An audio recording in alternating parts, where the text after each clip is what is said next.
Bonjour Monsieur Dame, ici Éric Leray de l'émission Occident. Alors aujourd'hui, on va parler d'économie.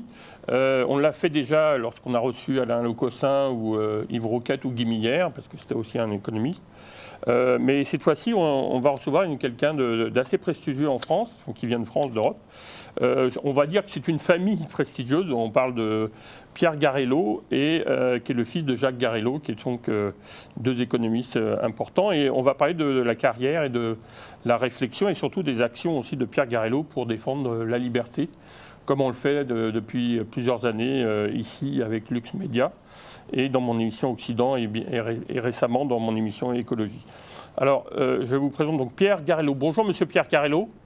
Bonjour, bonjour Eric. Merci de nous accorder un moment. Alors, vous êtes du côté de Marseille, dans le sud de la France. Et alors, je vais prendre quelques minutes pour vous présenter, parce que ça mérite quand même le coup. Mais on va bien sûr aborder votre pensée et une revue importante, est le Journal de la Liberté. Et on va voir que c'est ce journal, à votre initiative, puisque c'est vous qui en présidez les destinées, avec bien sûr, on va voir plusieurs partenaires, mais ça s'inscrit dans les racines historiques du courant classique libéral français. On va revenir là-dessus. Alors d'abord, vous êtes professeur à la faculté de droit de sciences politiques à Aix-Marseille. Vous êtes professeur d'économie. Vous avez une formation en mathématiques et en économie. Vous avez fait un bon parcours à l'université d'Aix-Marseille. Et vous avez fait un doctorat à la New York University en économie. Alors je voulais savoir quelle était l'opportunité qui vous a permis d'aller à New York pour faire votre doctorat. Comment ça s'est passé? Oh, ben, en toute honnêteté, j'ai eu un peu de la chance et puis j'ai bénéficié, vous l'avez souligné, du réseau de mon père qui était professeur d'économie. Et donc, il accueillait à Aix, enfin, il organisait à Aix des conférences internationales. Moi, j'étais jeune étudiant à l'époque et donc j'étais en contact avec ces enseignants d'outre-Atlantique. Voilà, et comme j'étais jeune, je suis allé, parce que j'avais terminé mes diplômes un peu assez rapidement. Voilà, j'avais une petite fenêtre d'opportunité et donc je suis allé là-bas 3 mois. J'ai fait un dossier pour être admis. J'ai été intéressé par, enfin, j'étais en contact avec deux universités, NYU et George Mason. Et voilà, j'ai été pris sans bourse à George Mason pour 3 mois. Et puis derrière, ils m'ont offert une bourse. Euh, et voilà. Et je dois avouer que voilà, je suis, voilà. Pour moi, la découverte quand même du système universitaire américain, c'était un choc très, très positif, quoi. Euh, J'étais pas du tout certain. Charles Wilson était Alors, qui? il se trouve que Charles Wilson, effectivement, a été mon directeur de thèse, mon directeur principal, parce qu'en fait, j'ai fait une thèse un peu à l'américaine, c'est-à-dire avec, enfin, maintenant, on dit plus à l'américaine, mais il y avait trois chapitres séparés et indépendants. Et donc, Charles Wilson a supervisé l'un des chapitres, et puis le second était supervisé par Israël Kirzner, et le troisième par un spécialiste de théorie de la décision qui s'appelait Yo Nayarko, qui s'appelle toujours d'ailleurs Yo Nayarko. Voilà, donc mais honnêtement, c'est la découverte de ce système. Moi, au départ, je n'étais pas du tout certain de vouloir faire une carrière académique, euh, mais, mais là, j'ai eu un choc très, voilà, très, très positif. Et puis, euh, il faut avouer que j'ai aussi intégré, dès mon arrivée à New York, ce qu'on appelait le séminaire autrichien. Donc, c'était un séminaire hebdomadaire euh, où on présentait des papiers. Enfin, il y avait des invités chaque semaine qui présentaient un papier, en général un papier qui avait un intérêt pour l'école autrichienne, qui était représenté dans ce séminaire par des économistes prestigieux desquels j'ai beaucoup appris, comme Israël Kirzner en premier. Il y avait aussi Mario Riggio, Larry White, il y avait même Ludwig Lachmann les premières années. Voilà, il y avait, et puis dans les grands étudiants, il y avait des gens comme qui terminaient leur thèse, George Selgin par exemple, ou Dan Klein. Voilà, donc il y avait, voilà, c'était stimulant. Vraiment, je me J'imagine, suis oui. senti petit, j'ai senti que j'avais beaucoup de choses à apprendre, mais j'avais vraiment envie de relever le défi. Alors, donc, vous avez été bercé par l'école classique libérale assez tôt. Dans vos études. Alors on va revenir sur votre travail sur la décision, c'est très intéressant. Mais pour votre carrière, vous avez donc été maître de conférence à l'Université de Montpellier, professeur à l'Université de Jean Monnet à Saint-Étienne, et donc depuis 1999, vous êtes professeur à l'Université d'Aix-Marseille.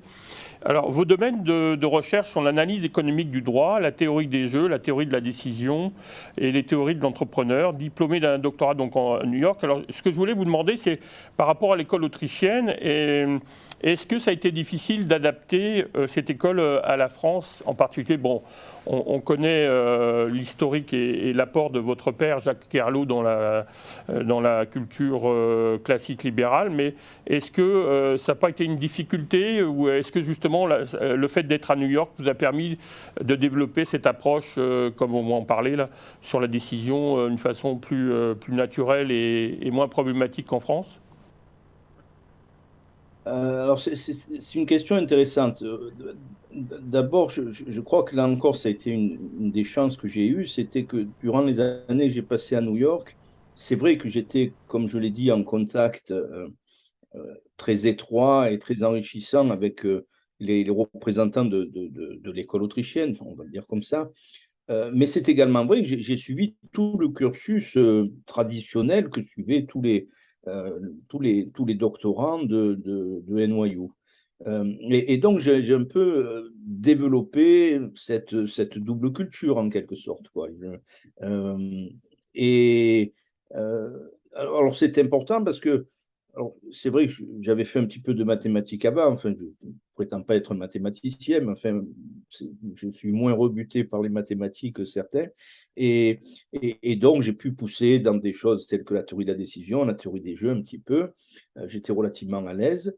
Et c'est ça qui m'a aidé incontestablement, après, au retour en France, à mon retour en France, finalement, à me faire une place dans le milieu académique. Ce que j'essaie de dire, c'est que je crois qu'il est quand même plus facile si on adhère aux idées de l'école autrichienne. Il me semble que c'est plus facile de trouver quand même une place dans le milieu académique si on montre qu'on connaît les règles du jeu et que l'on prête attention à ce que font les autres. Voilà. Euh, je crois que c'est une mauvaise stratégie de s'enfermer, de ne discuter qu'avec des gens qui sont d'accord avec vous, etc. Voilà. Et donc, euh, un peu par hasard, hein, j'ai toujours appris à essayer d'avoir au minimum, double curiosité, mais même au-delà, je crois qu'il faut. Voilà, la science s'est prêtée une oreille charitable à ce que font les autres. Alors, on ne peut pas parler bien sûr de tous les postes et titres, mais les grandes lignes, c'est bon. Vous avez été donc directeur et président de l'Institute of Economic Studies Europe. Directeur des recherches à l'IREF, l'Institut de recherche économique et fiscale, donc dirigé par Nicolas Lecossin, qu'on a reçu ici en interview. Et vous avez été directeur du Centre d'analyse économique de 2001 à 2003, et vous êtes rédacteur en chef du Journal des économistes et des études humaines, une revue scientifique interdisciplinaire. Enfin, alors peut-être, je ne sais pas si vous êtes encore coordinateur pour le master européen sur le droit et l'économie. Est-ce que vous occupez toujours de ce poste? Ah oui, oui, oui, oui. D'ailleurs, j'en profite. S'il y a des candidats, nous avons ce master à Aix-Marseille qui s'intitule effectivement Économie du droit et dans la deuxième année, peut être suivi entièrement en anglais, s'appelle Business Law and Economics. Et ce que nous y développons, c'est effectivement de l'analyse économique du droit et bon, en essayant évidemment de donner une coloration, c'est le moins qu'on puisse dire, autrichienne à cette analyse économique du droit. Voilà.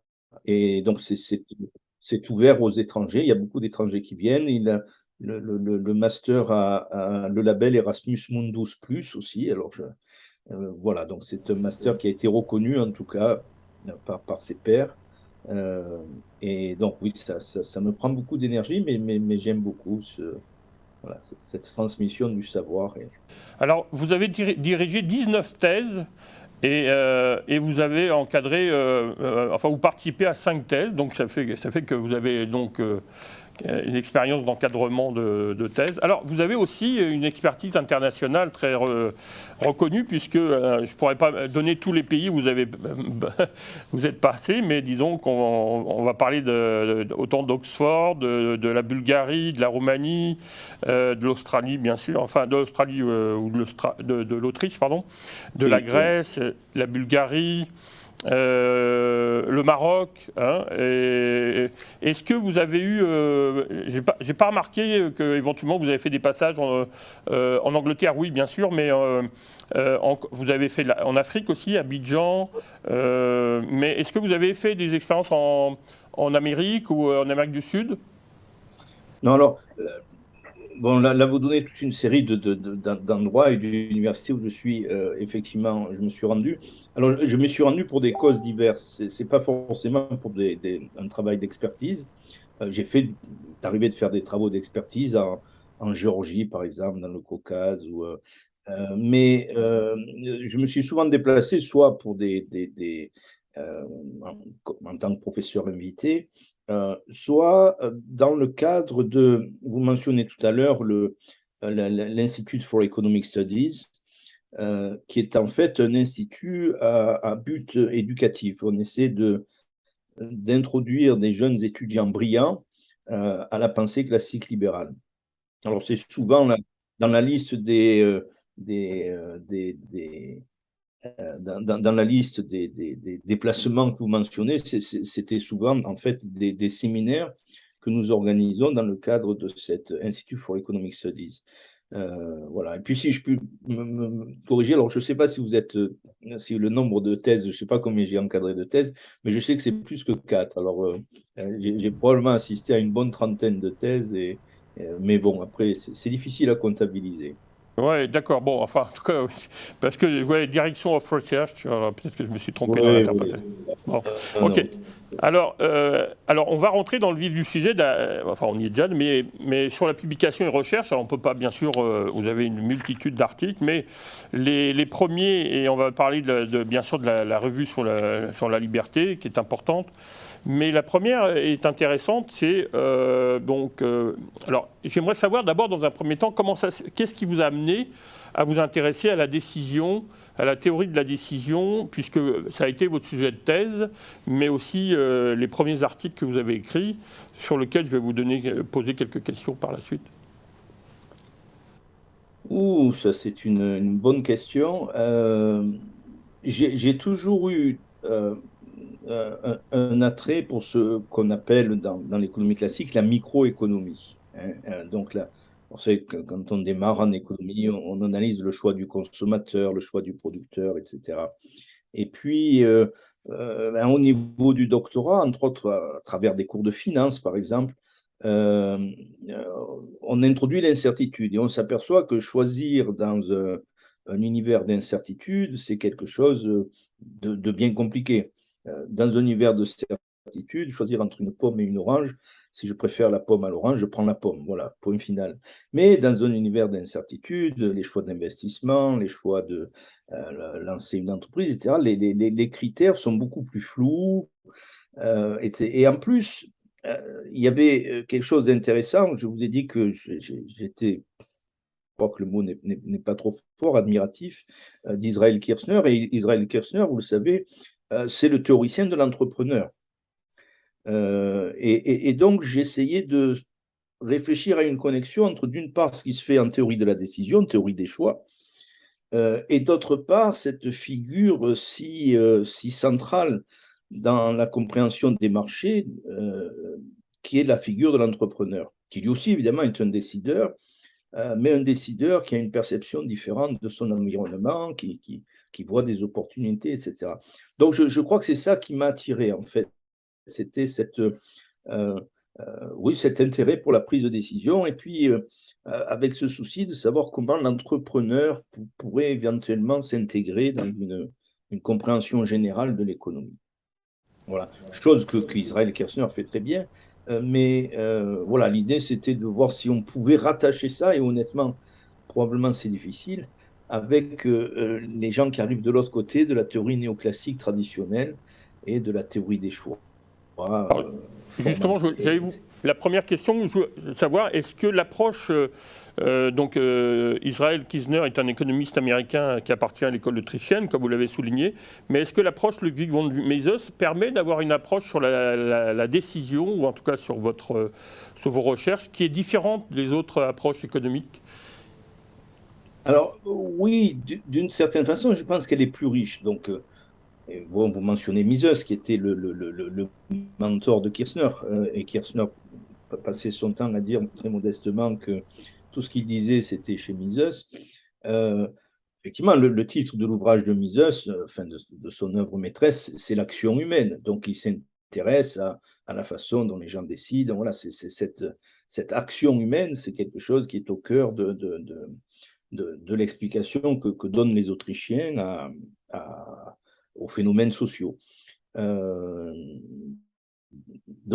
alors après, je disais tout à l'heure qu'à mon avis, c'est plus riche. Pourquoi? Parce que justement, c'est ça qui est intéressant, mais dans toute l'approche autrichienne, hein, qui est profondément subjective et basée sur le problème de la connaissance, c'est que euh, Kirchner et Mises insistent sur le fait que ce qui importe dans notre théorie, dans notre prise de décision, c'est la qualité de notre lecture, en quelque sorte, de la situation. Hein, c'est notre perception de ce qui est possible, de ce qui est réalisable, etc. Donc, c'est dans cette phase de perception que se trouve la qualité véritable de la décision. Si vous décidez sur la base de connaissances qui sont partielles ou qui sont ou sur la base de connaissances erronées, etc., évidemment, votre décision sera mauvaise. Hein. Si au contraire, tel l'entrepreneur, vous avez perçu que quelque chose que les autres n'ont pas perçu, un besoin à satisfaire, une façon de le satisfaire, eh bien votre décision, elle va créer beaucoup de valeur. Hein, beaucoup de richesse. Donc ça, c'est le point sur lequel insistent les Autrichiens. La décision repose sur un socle, si vous voulez, qui est un socle très, très personnel, très subjectif. C'est les connaissances du décideur. Voilà. Et alors, ce qui est intéressant, c'est que la théorie mathématisée, elle a tendance, parce que justement, elle veut utiliser la formalisation, à ignorer cet aspect-là de la décision. Donc, toutes les théories de la décision classiques, c'est étant donné ce problème, quel est le choix rationnel? Mais le problème est donné dès le départ. Voilà, on ne s'intéresse pas à savoir pourquoi vous avez comment vous avez trouvé ces options et pas d'autres, etc. Donc, dans les deux cas, la décision est quelque chose de fondamental, mais je pense que les Autrichiens abordent la question de la décision d'une façon plus globale. Ils ne sont pas les seuls d'ailleurs, hein, il y a d'autres, on est hétérodoxes si on veut, qui s'intéressent dans le processus de décision, non seulement à ce qu'on peut appeler la phase d'évaluation, dire bon, maintenant je fais quoi, c'est quoi, hein, quelle est parmi ces alternatives celle qui me convient le mieux, mais aussi s'intéresser à comment on a fait pour trouver ces alternatives, pour les découvrir, etc. Voilà, donc il y a. Et ça, c'est la marque de fabrique, j'ai envie de dire, de l'approche autrichienne. C'est la marque de Merci fabrique. pour cette belle explication. Alors, je vais citer un petit passage pour introduire une autre question sur votre texte. Donc, un des premiers textes, Perception et théorie de la décision, inscrit dans le Journal des économistes et des études humaines, volume 3, numéro 1, pour ceux qui voudraient chercher l'article. Pour un grand nombre d'économistes, la compréhension et les phénomènes économiques passent par une bonne compréhension des choix individuels. L'analyse de la décision revêt donc un intérêt tout particulier. Or, s'il existe incontestablement aujourd'hui une analyse dominante, la théorie de l'utilité espérée proposée par Savage, celle-ci ne cesse d'être mise en cause par des psychologues, mais aussi par des économistes. L'objet de cette étude est de présenter sous un angle nouveau ces débats sur les fondements de la théorie de la décision. Alors, est-ce que vous pourriez nous expliquer en quelques mots, parce que vous parlez que dans toute décision, c'est le fruit combiné de deux processus, un processus de perception et d'optimisation. Quelle a été justement la nouveauté de votre approche par rapport aux autres approches qui concernent les décisions? On va voir, je vais vous poser quelques questions sur d'autres courants qui concernent l'approche personnelle influence, où là aussi il y a une autre façon d'aborder la prise de décision. Mais on verra après. Oui, alors, bon, moi, dans les sciences sociales, on fait rarement des grandes découvertes. Je ne prétends pas avoir découvert grand-chose. Euh, Peut-être, si j'ai fait une contribution, ça consiste à peut-être mettre les pièces du puzzle dans une façon peut-être qui peut inspirer d'autres réflexions. Il y a la théorie de la décision, classique une fois encore, qui s'intéresse essentiellement à l'optimisation. Comme dit toujours aux étudiants, c'est pour ça que quand on va en première année d'éco ou en deuxième année d'éco, on ne fait que des maths. Parce que voilà, il faut savoir optimiser. Donc, on vous donne des problèmes et on vous demande de trouver l'optimum. Voilà, il faut trouver, étant donné ce problème, quelle est la meilleure décision? Et on apprend à résoudre des Lagrangiens, à poser des Hamiltoniens, etc. Les techniques d'optimisation qu'on a empruntées très souvent aux physiciens, à la mécanique, etc. Donc, d'un côté, il y avait cette pièce du puzzle, avec les réflexions sur la théorie de l'incertitude, effectivement, Feynman, Morgenstern, la théorie de l'utilité espérée, la théorie des jeux aussi. Et puis, il y avait d'un autre côté, une fois encore, par exemple, ce que j'écoutais dans le séminaire d'économie autrichienne, où on m'expliquait que un des personnages clés, c'est l'entrepreneur. Donc, insister sur l'entrepreneur, c'est insister sur le fait qu'il y a les individus n'ont pas tous la même lecture de leur environnement. Et l'entrepreneur, c'est celui qui a perçu quelque chose que les autres n'ont pas perçu. Voilà. Et puis, parallèlement, à l'époque, c'était aussi, on est dans les années 80, c'était aussi le début un peu de ce qu'on appelle maintenant l'économie behavioriste, effectivement, avec les travaux de gens comme Herbert Simon, et puis derrière de certains psychologues. Voilà, donc il y avait des gens qui cherchaient un peu autour. Voilà. Et donc, moi, ma contribution, ça a été d'essayer de faire un lien entre tout ça, de le mettre en cohérence, de voir par exemple ce qui sépare les behavioristes des Autrichiens, mais aussi ce qui les rassemble par rapport au courant dominant. Voilà. Alors, c'est très intéressant, bien sûr. Vous expliquez rapidement, bien sûr, parce qu'on ne peut pas revenir sur tous vos écrits, mais enfin, c'est important de partir de la base de votre réflexion.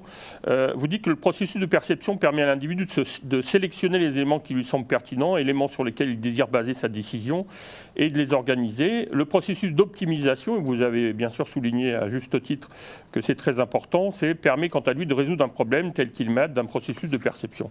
J'ai l'impression que vous touchez quand même un point essentiel chez l'être humain, enfin, à chaque jour, on doit prendre des décisions et que vous avez comme développé un modèle qui permet quand même paradoxalement, alors que vous êtes économiste, dans les sciences sociales, d'avoir des applications intéressantes. D'où ma question. Est-ce que vous pensez que ça pourrait être intéressant de compléter votre modèle par, disons, une analyse psychosociale, je dirais? Le réseau social, alors je parle en particulier de la conversation de Gabriel Tarde, en particulier je pense aux travaux de Robert Leroux, qui malheureusement, je rends hommage aujourd'hui à cet intellectuel qui vient de décéder, mais qui a fait des travaux très importants sur Gabriel Tarde, mais aussi les travaux sur Personal Influence d'Eliud Katz et Paul Lazarsfeld dès 1955, traduit en français par Influence personnelle par Éric Maigret et Daniel Sefai en 2008, mais disons, qui intègre la prise de décision en mettant l'accent sur les influences de réseaux sociaux. Et en particulier, bien sûr, les personnes à influence étaient très connues pour les élections politiques, puisqu'on se demandait comment on pouvait aider les gens à prendre des décisions, les bonnes décisions, comme on dit. Mais est-ce que vous croyez que ça serait intéressant de pouvoir associer ce genre de courant, disons, d'approche psychosociale pour compléter ce modèle, disons, dans les théories de la décision, quoi. Oui, alors, c'est c'est une vaste question. Ce que vous dites là est très intéressant. Euh, L'économiste, je pense, n'est pas intéressé en priorité par la théorie de la décision. Je m'explique. Notre but, quand même, en tant qu'économiste, euh, c'est de comprendre les phénomènes sociaux. Souvenez-vous le titre de l'ouvrage d'Adam Smith, euh, pourquoi il y a des nations qui sont riches et d'autres qui sont pauvres. Donc c'est ça le but, hein, trouver les clés d'une société paisible et prospère. Donc, bon. Alors évidemment, comprendre comment les gens décident, c'est un élément important. Mais le but final, c'est pas juste de faire de la théorie de la décision. Hein. Peut-être que à la limite, je ne sais pas, mais c'est effectivement peut-être plus la vocation profonde d'un psychologue ou de comprendre comment les gens décident. Hein. Pour l'économiste, la théorie de la décision, c'est une étape. Hein. C'est une étape. Alors, évidemment, au meilleur sera votre théorie de la décision, au meilleur probablement sera votre explication des phénomènes globaux. Hein, voilà. Mais alors, du coup, ça présente un dilemme en quelque sorte, y compris pour le chercheur. C'est-à-dire, jusqu'où est-ce que je veux m'investir pour essayer d'approfondir la théorie de la décision. Hein. Euh, alors, je sais que la science progresse par la division du travail, mais voilà. Après, je crois que c'est un peu, c'est l'éthique de chaque chercheur de voir. euh, Moi, personnellement, ce qui m'intéresse quand même, si je fais économiste, c'est pas juste pour me faire plaisir. Si j'avais voulu me faire plaisir, peut-être j'aurais été économétricien ou je sais pas, dans des domaines que je trouve plus faciles. L'économiste, il se donne ce défi d'essayer de comprendre l'image globale, quoi. Hein. Voilà. Euh, alors, indirectement, j'espère que je réponds à votre question. L'idée, c'est que, bien sûr, il y a plein de choses à faire en théorie de la décision. À l'époque, bon, déjà, comme je le disais, les psychologues se sont fortement investis. Hein, je citais alors, je connais peu des noms que vous m'avez cités, mais bon, Kahneman a reçu le prix Nobel d'économie, les psychologues, Tversky, euh, il y a un Slovic, Herbert Simon lui-même, on ne sait pas trop ce qu'il est. Il a reçu le prix Nobel d'économie, mais il s'intéresse beaucoup au phénomène de l'intelligence artificielle, etc. Il y avait un étudiant de Kirchner qui s'appelait Gilad, qui, je crois, a fait une belle carrière en tant que psychologue. Et, alors, je ne sais pas dans quelle classe il va. Moi, je ne suis pas moi-même psychologue, donc je connais très superficiellement cette littérature.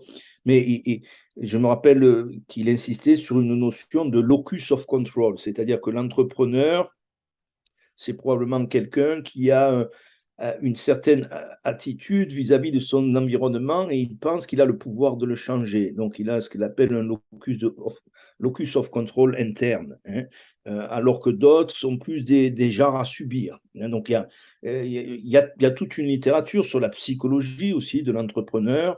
Euh, Mark Kayson, à l'époque où moi j'ai étudié ça de près, l'un des ouvrages de référence était un gros pavé d'un dénommé Mark Kayson, je ne me rappelle plus exactement du titre, qui regroupait à l'époque tout ce qu'on savait un peu de la psychologie de l'entrepreneur, etc.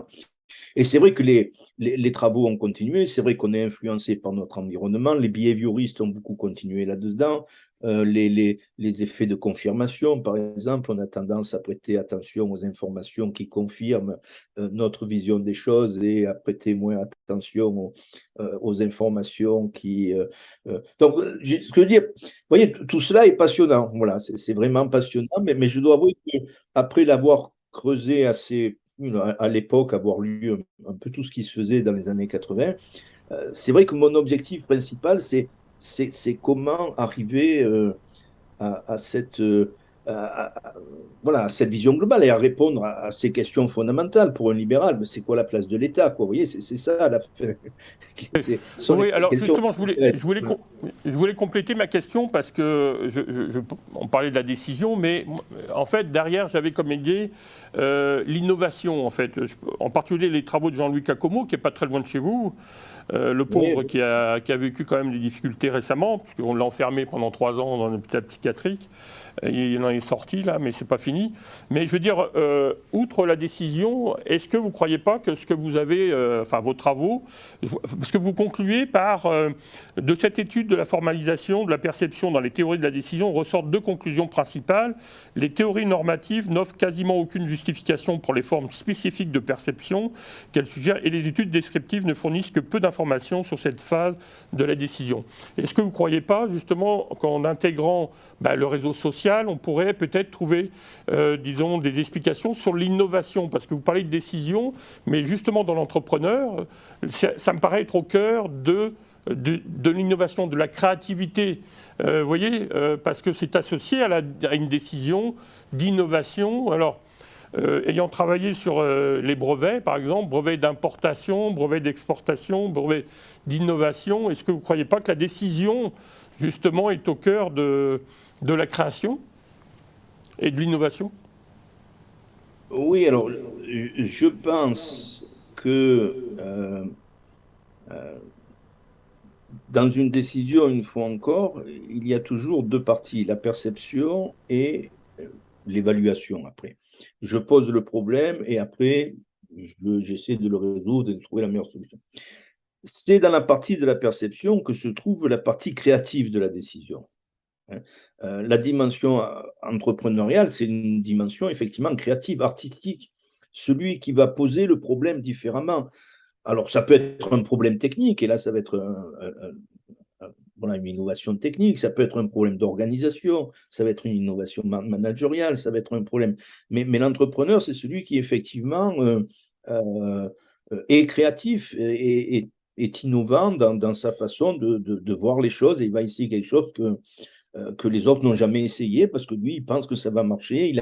Alors effectivement, vous avez raison, probablement dans le processus d'innovation, c'est probablement un processus qui consiste à connecter différentes informations, et donc ça suppose probablement le contact avec des réseaux. Tout ça, c'est donc comment en est l'idée en quelque sorte, hein, comment en est l'idée dans la tête du lecteur, c'est quelque chose de passionnant.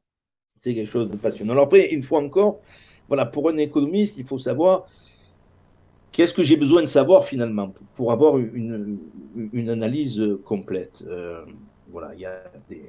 Alors, Bon, d'ailleurs, en parlant de connexion, etc., on a quand même un bon exemple. J'ai parlé de Kirchner et de Mises, j'ai pas encore parlé de probablement le penseur peut-être qui m'a le plus influencé, enfin, dans la lecture, parce que j'ai jamais eu la chance de le croiser, c'est Hayek. Et c'est assez intéressant, comme vous le savez peut-être, de rappeler que Hayek a commencé par des travaux sur la neuropsychologie dans les années 20, qu'il a publié après dans les années 50. Hein, c'est son ouvrage Sensory Order, hein, donc, où il essaie de voir comment le cerveau euh, reçoit des signaux à travers ses sens et qu'est-ce qu'il en fait, etc. Et paraît-il, je n'ai pas suivi, mais j'ai lu à plusieurs endroits qu'il était très novateur et qu'aujourd'hui, la neuropsychologie prend la direction qu'il prenait dans les années 30. Mais voilà, en même temps, il n'a pas fait ça toute sa vie Hayek. Bon, peut-être que voilà, humblement, j'aimerais reproduire le parcours de Hayek, c'est-à-dire, oui, ces choses-là sont importantes, probablement en essayant de comprendre comment les gens prennent des décisions. Ça nous donne un bon ancrage, on comprend mieux ce qui se passe dans nos sociétés. Mais ceci dit, voilà, je demeure encore, en tout cas moi, c'est ce qui m'intéresse, c'est d'essayer de répondre aux grandes questions, comme je crois Hayek a essayé de le faire, quoi, hein, lutter contre la montée des totalitarismes, etc., quoi. oui, en particulier la constitution de la liberté, enfin.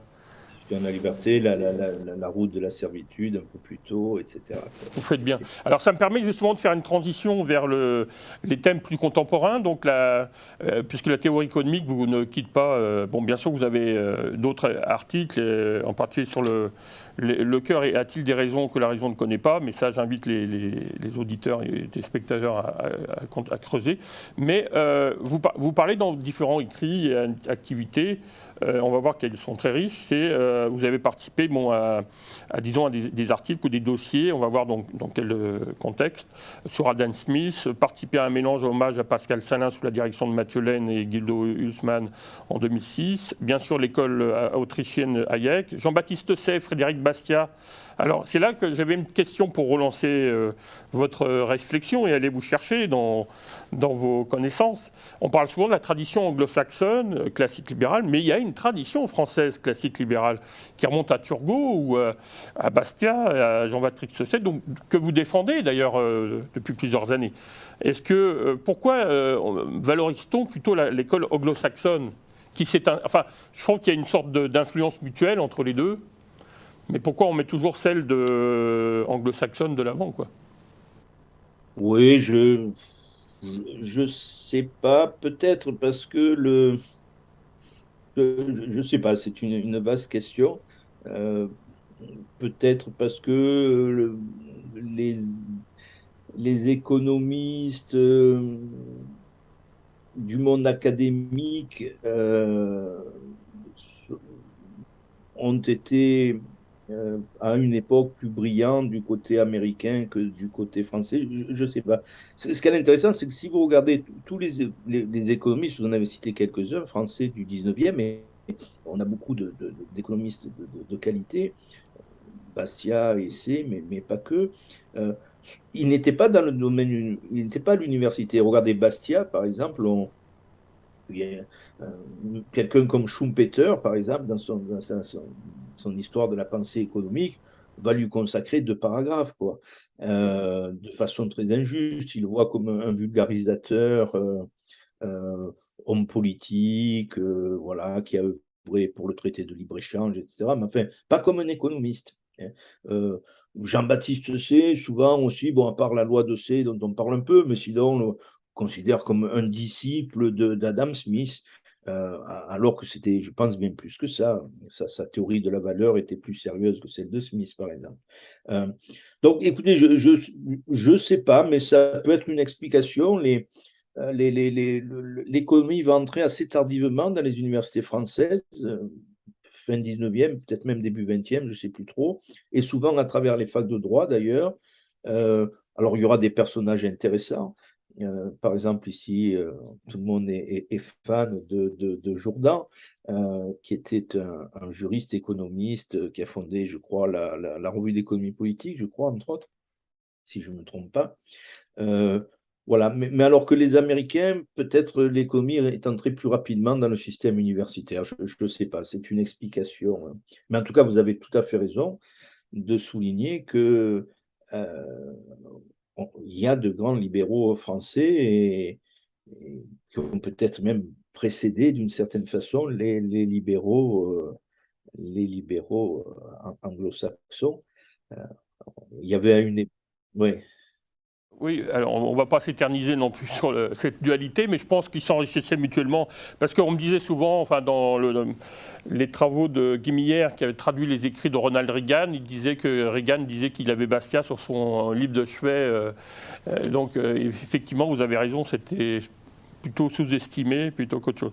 Alors, bon, les thèmes bien sûr importants du courant classique libéral, la concurrence, le droit de propriété, les taxes, l'éthique et politique, l'entrepreneur, le rôle social, l'Europe, bien sûr. Et derrière, il y a la société ouverte et ses ennemis de Karl Popper, bien sûr. Et il y a une question intéressante qui me permet d'introduire le journal des libertés, c'est la gouvernance de l'Internet. Je trouve intéressant votre réflexion, là aussi. Croyez-vous que justement on l'a vu avec la pandémie quand même. Est-ce que Internet est un... Bon, il y a déjà eu des écrits de Karl Popper là-dessus sur la télévision, mais est-ce que vous croyez qu'Internet est un bien pour la démocratie? Au contraire, en fait, ça rend plus visibles ses faiblesses. Il y a une réflexion intéressante de la gouvernance de l'Internet avec les GAFAM. Alors, on a publié un article, je crois, parmi les premiers numéros, sur la question, j'allais dire, un peu technique. euh, puisque Internet, c'est un système, enfin, vous êtes peut-être plus au courant que moi de ces choses-là, mais enfin avec différentes couches, et où finalement, qui a été conçu selon un principe d'accès libre, quoi. Hein.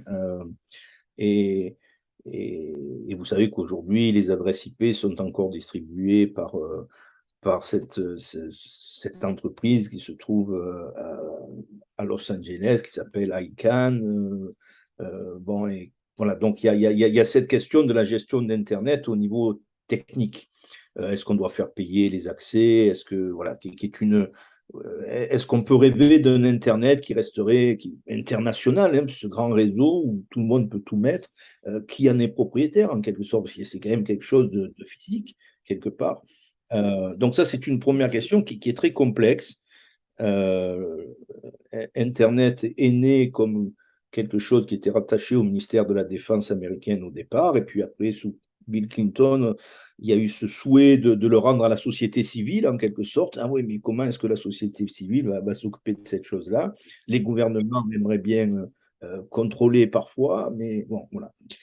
Donc ça, c'est une question complexe. Honnêtement, la personne qui a écrit un article dans notre journal, c'est Fadi Chehadé, qui a été directeur justement de ICANN pendant quelques années. Lui, il propose un système un peu de gestion, comme on gérerait des commons, hein, voilà, à la Ostrom, en quelque sorte, avec une entente des principaux acteurs, alors les GAFAM, mais aussi les gouvernements, mais aussi voilà, toutes les parties prenantes qui essaieraient de se mettre d'accord pour la gestion de ce réseau, finalement. Alors après, il y a l'autre question. Après, on parle aussi des GAFAM. Alors là, c'est pas vraiment Internet. C'est effectivement dans l'économie du digital. On a vu apparaître des acteurs importants. Et ça fait souci, parce que la taille fait toujours souci. Moi, quand j'étais jeune, tout le monde avait peur d'IBM, qu'on appelait Big Blue, et on pensait que IBM allait gouverner le monde, hein, parce qu'il y avait des ordinateurs IBM de partout. Tous les gros systèmes étaient des systèmes IBM. Bon, aujourd'hui, on a peur des GAFAM. Moi, je suis globalement beaucoup moins craintif que la plupart. La grande taille, elle vient du fait que ces nouveaux modèles d'affaires sont des plateformes. Et donc, on connaît tous l'idée, il y a des externalités de réseau. Donc, plus le réseau est grand, plus le réseau attire du monde. Euh, et, et c'est une bonne chose d'une certaine façon, parce que voilà, on aime tous être connectés à un réseau qui nous offre plein de choses. C'est plus intéressant aussi pour les diffuseurs, c'est plus intéressant pour les annonceurs, etc. Est-ce qu'il faut s'en inquiéter? Moi, je pense qu'il faut être vigilant. Et je pense qu'il y a de véritables questions qu'il faut regarder de très près sur, par exemple, la propriété des données. C'est un vrai débat.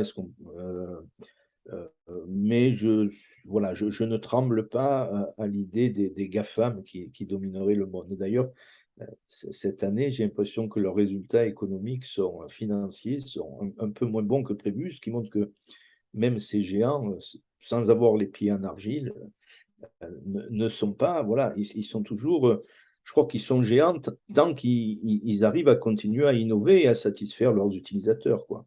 Alors, C'est ce qui est un véritable challenge, quoi, un véritable défi. tout à fait. Alors, on a bien compris que vous défendez les libertés et puis, disons, moins d'État, ou comme disait Bastia, il vaut mieux un État qui garantit les libertés plutôt qu'il les gère. Donc, on a compris que vous êtes... Alors, donc, en 2018, vous avez décidé la création d'un journal, le Journal des libertés. L'intitulé, parce que je parlais d'Internet pour notre société, mais aussi de l'Europe, puisque vous situez votre réflexion en Europe, même si elle est plutôt universelle. Vous dites dans le premier numéro, pour une Europe diversifiée, on parlera bien sûr du dernier numéro pour que les gens puissent avoir une idée disons, des causes de cette création d'un journal, et en même temps la poursuite d'une réflexion sur ces enjeux. Vous dites que dans le premier numéro, pour une Europe diversifiée mais unie sur les principes, la Constitution, moyen efficace de limiter l'État, donc on revient bien sûr au rôle de l'État, et libre propos sur la réforme du droit du travail. Donc ça, c'était un peu les préoccupations. Mais ce qui est important, c'est de montrer aussi qu'il y a deux partenaires qui vous ont épaulé. L'ALEP, l'Association pour la liberté économique et le progrès social. Alors, je me rappelle, j'ai suivi des cours avec Bertrand Le Ménissier dans les salles au premier étage, donc je connais très bien cette association. Malheureusement, il est décédé, mais bon. L'IREF, on l'a dit, l'Institut européen de recherche économique et fiscale avec Nicolas Lecossin, mais bon. Alors vous citez dans le site internet qu'on peut aller voir, donc je rappelle journaldeslibertés.fr, Jean-Philippe Dessol, qui est président de l'IREF, qui parle d'un ancrage historique très important, et vous reprenez d'ailleurs cette réflexion.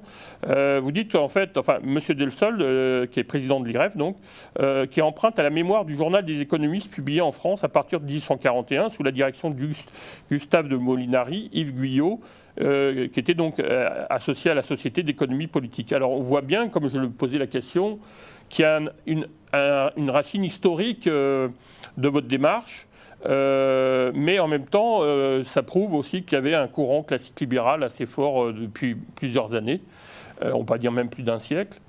Parlez-nous de cet ancrage historique rapidement. Bon, la référence au journal des économistes, elle est assez naturelle, puisque effectivement, comme vous le dites, comme vous le rappeliez, le monde de la francophonie a des stars, si je puis dire, hein, des étoiles de la pensée libérale. Et effectivement, ces gens-là se sont regroupés tout au long du 19e autour de cette revue, le Journal des économistes, euh, dans lequel Bastia écrit, Molinari, Dunoyer, etc. Et donc voilà, il est un peu naturel. Et effectivement, cette revue s'est arrêtée, donc c'était intéressant. D'ailleurs, l'autre revue académique dont je m'occupe a quasiment repris le nom, puisque ça s'appelle le Journal des économistes et des études humaines. On a juste rajouté quelque chose pour des raisons de propriété intellectuelle. On n'a pas osé reprendre le Journal des économistes. Le Journal des libertés, donc reprend la même tradition, mais avec une cible un peu différente. C'est-à-dire que le Journal des économistes, c'est une revue académique, des chercheurs qui essaient peut-être de ne pas utiliser trop de jargon, mais enfin quand même qui discutent entre eux. Alors que le Journal des libertés, son idée, c'est de servir vraiment de courroie de transmission, de transmettre ces idées libérales qui étaient assez bien défendues au 19e, et de les transmettre en fait à un large public, à tous ceux qui veulent comprendre, qui ne sont pas forcément économistes ou juristes ou philosophes, mais qui voudraient comprendre ce qui se passe dans la société. Ce sont peut-être des médecins, des ingénieurs, je ne sais quoi, moi, des commerçants, enfin voilà, mais qui voudraient comprendre. Et donc, on vise un public plus large, mais effectivement, toujours avec l'idée de promouvoir, ou en tout cas de faire connaître ces idées. Hein, parce que, alors, c'est pas moi d'ailleurs qui suis tout seul à l'initiative, loin s'en faut, de ce Journal des libertés. Parlez après, oui.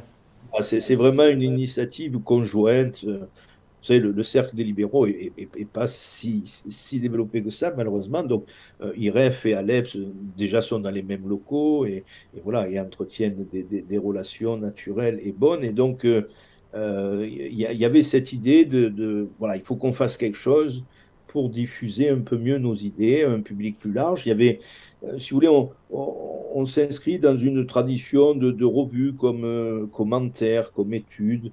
Hein, ces revues où publie de façon un rythme trimestriel des penseurs ou des gens qui offrent leur analyse un petit peu de ce qui est en train de se passer dans notre société. Et donc l'idée, c'est qu'on pensait que ça serait bien qu'il y ait une revue, parce que ça n'existe plus beaucoup, qui essaie de donner cette lecture libérale de ce que nous vivons, de la direction que prend notre société. Voilà. Justement, je complète votre intervention. Bon, alors, dans le comité de rédaction, on y trouve Jean-Philippe Delsol, Jean-Philippe Delfeldman, Jacques Gallarello, votre père. Donc Alain Laurent, un grand philosophe aussi de l'humanisme, qui a beaucoup écrit que j'ai rencontré plusieurs fois, qui a publié des ouvrages sur l'individualisme.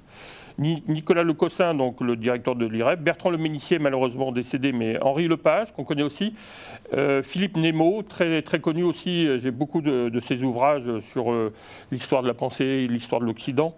Pascal Salin, bien sûr, comme on l'a cité, Patrick Simon. Alors, je voulais savoir, juste pour être sûr de bien comprendre, le mouvement classique libéral est-il différent du mouvement libertarien? Est-ce que vous pourriez, parce qu'ici on a plusieurs courants politiques, on a le Parti populaire canadien qui est présidé par Maxime Bernier, mais qui est épaulé par Martin Masse, qui est plutôt connu pour le Québécois libre et qui était plutôt libertarien, alors qu'Éric Duhaime, qui a pris la tête du Parti conservateur du Québec, s'inscrit plutôt dans l'école classique libérale. Y a-t-il une complémentarité ou une différence? Parce que les deux ont un enjeu par rapport à l'État, et moins d'État, plus de liberté individuelle, mais on sent qu'il y a différents intellectuels qui se positionnent autrement ou différemment. On l'a vu surtout aux États-Unis avec Ron Paul, mais j'aimerais avoir votre avis là-dessus, rapidement. Moi, je ne pense pas qu'il y ait une différence fondamentale. Je pense que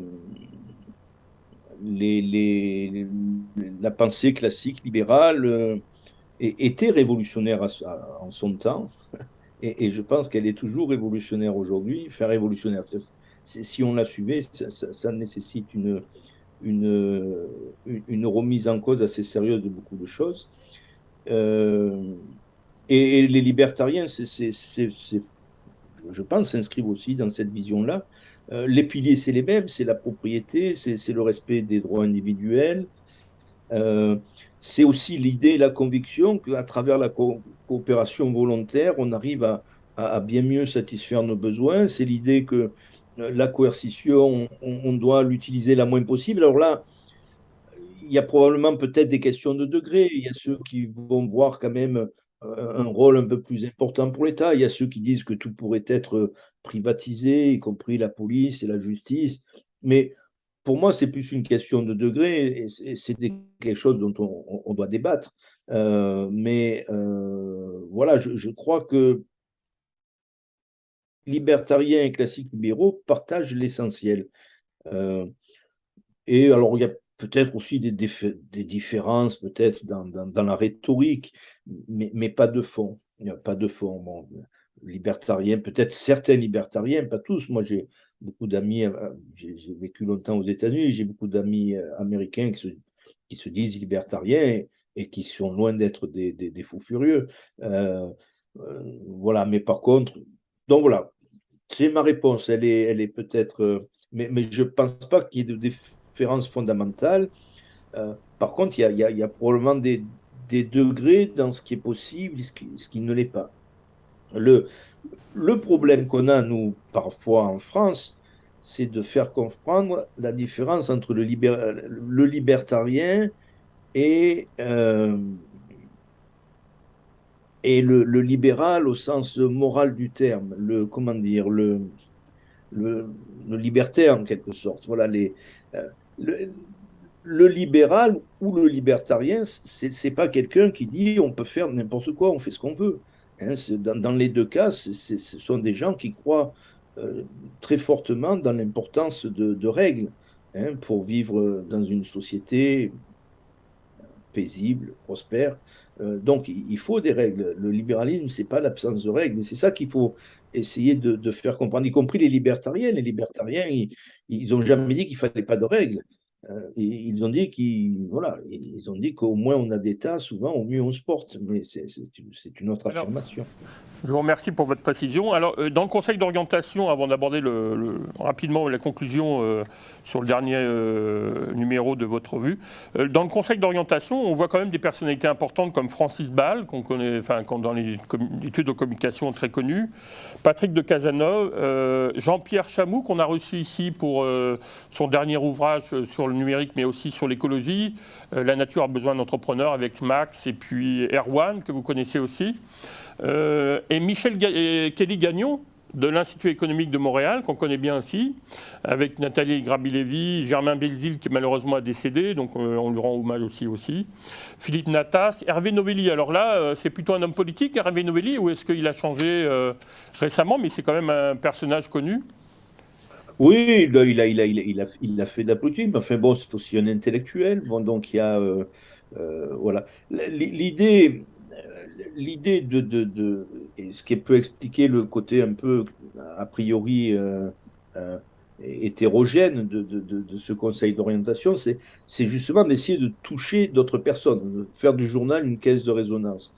Euh, donc, bon, il y a le comité de rédaction qui, lui, est plus serré, mais voilà, l'idée, c'est de s'ouvrir, d'avoir des courroies de transmission, en quelque sorte, de gens qui, quand même, a priori, tous ceux qui sont dans cette liste sont des gens qui sont intéressés par les idées libérales et qui pensent qu'elles devraient être mieux connues et mieux expliquées. Voilà. Et après, ils Justement, peuvent les relais dans différents instituts et pourquoi pas dans des milieux politiques. Bon, de toute évidence, il n'y a aucun parti politique et derrière cette entreprise, ça c'est clair. Mais ça n'empêche que, voilà, si quelqu'un qui fait de la politique, qui en a fait ou qui en fera peut-être plus tard, euh, s'intéresse et veut diffuser les idées, pourquoi pas. alors, je trouve intéressant pour conclure, en fait, on va parler du dernier numéro, qui est très intéressant aussi, parce que je trouve qu'il est dans l'air du temps. Bon, il y a quand même depuis le début 17 numéros qui sont parus, à peu près 4 par année. Alors là, là, ça me paraît important parce que bon, on a vu que le XXe siècle, on a connu le fascisme, on a connu le nazisme, le communisme, on connaît actuellement l'islam radical. Que Jean-François Revel qualifiait de nouveau totalitarisme et autoritaire. Mais là, vous faites un dossier spécial sur le climat. Et je trouve ça intéressant parce que j'ai reçu ici Yves Roucotte pour son livre sur l'environnement, le malaise vert en tout cas. Est-ce que vous pensez que parce qu'on fait bien sûr la différence entre l'écologie et l'écologisme, mais j'ai l'impression que votre dossier, en fait, dans la pensée classique libérale ou libertarienne, essaye de défendre toujours les libertés individuelles et que peut-être que, alors c'était la question que je voulais vous poser, est-ce que vous croyez que l'idéologie écologiste vient remplacer les autres totalitarismes pour empêcher le progrès, mais aussi les libertés individuelles? Euh, je pense que vous savez, l'État s'appuie toujours sur une cause pour justifier son intervention. Et toujours une noble cause, évidemment. Euh, et je pense effectivement, je ne sais pas qui l'a dit, mais c'est vrai que lorsque, à peu près vers la fin des années 90, la question des régimes, la fin de l'histoire, ont écrit certains, mais on a pensé que ça y est, maintenant le monde, le monde est un monde libéré, etc. Le mur est tombé. Euh, il y a une nouvelle cause qui est partie, c'est celle de l'environnement. Bon, alors, quel est le point de vue enfin, qu'est-ce qu'on a cherché à faire dans la revue?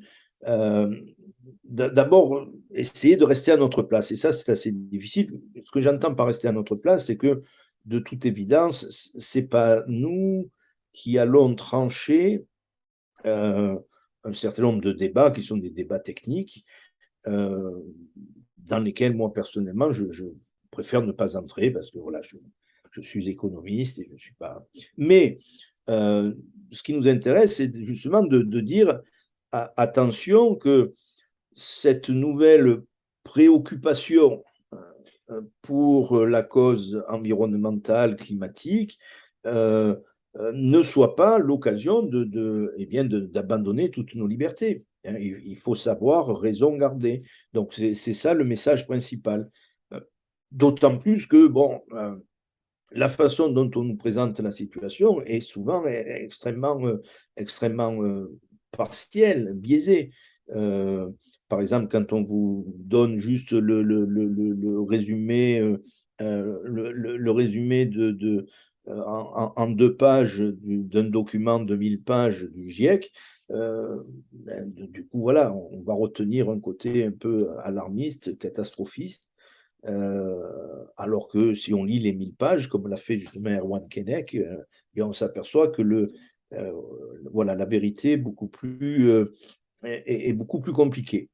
Voilà, donc le rôle premier pour nous, c'est effectivement, comme vous l'avez fort bien compris, c'est de dire il ne faudrait pas que, parce qu'il y aurait un danger qui peut-être est là, mais on en oublie les libertés et qu'on donne finalement tout pouvoir à l'État. Et puis, surtout que c'est dangereux. À chaque fois qu'on a fait ça, on sait très bien que ça peut. euh, Là, je dois avouer, je ne suis pas un grand spécialiste, mais le Parlement européen a voté aujourd'hui la décision de n'avoir plus que des voitures électriques neuves à partir de 2035, que toutes les voitures neuves devraient être électriques. Et je dois avouer, je suis absolument stupéfait de qui est si peu. Et c'est là le rôle du journal, de dire, mais attendez, est-ce que vraiment vous avez bien mesuré? Alors, voilà. Alors la difficulté, c'est du coup, on est obligé un peu d'aller chercher les sceptiques des fois. Euh, mais bon, écoutez, c'est notre rôle. On cherche un peu à équilibrer le débat, enfin en tout cas à l'ouvrir. Voilà. Très bien, je vous remercie beaucoup pour votre intervention. Alors je rappelle que nous étions avec Pierre Garello, donc professeur d'économie à la faculté de droit de sciences politiques à Aix-Marseille, directeur et fondateur du Journal des Libertés. Donc si ça vous intéresse, vous pouvez aller à journaldeslibertés.fr. Et l'abonnement, pour un numéro, c'est 20 € et pour une année, 60 € pour 4 numéros. C'est vraiment très instructif et ouvert, un peu comme l'Institut économique de Montréal. On doit recevoir d'ailleurs Michel Kelly-Gagnon bientôt pour son dernier roman, où il fait une analyse intéressante de la société, mais à travers un roman. Donc je vous tiendrai au courant. Merci Monsieur Pierre Garello. Merci à vous. Et un dernier hommage. À votre travail, mais aussi à votre père, qui a aussi eu un rôle important dans la pensée classique libérale en France. Tout à fait, tout à fait. Nous sommes redevables. Merci. Au plaisir. Et vive la liberté. Il faut travailler pour la vérité. Tout à fait. Ça prend du travail. On n'est pas fini. Vous faites d'ailleurs. On essaye, modestement. Merci à Lux Média pour ce travail aussi de nous aider à combattre pour conserver la liberté pour chacun d'entre nous. À bientôt, Monsieur Garello. Au revoir. Au revoir.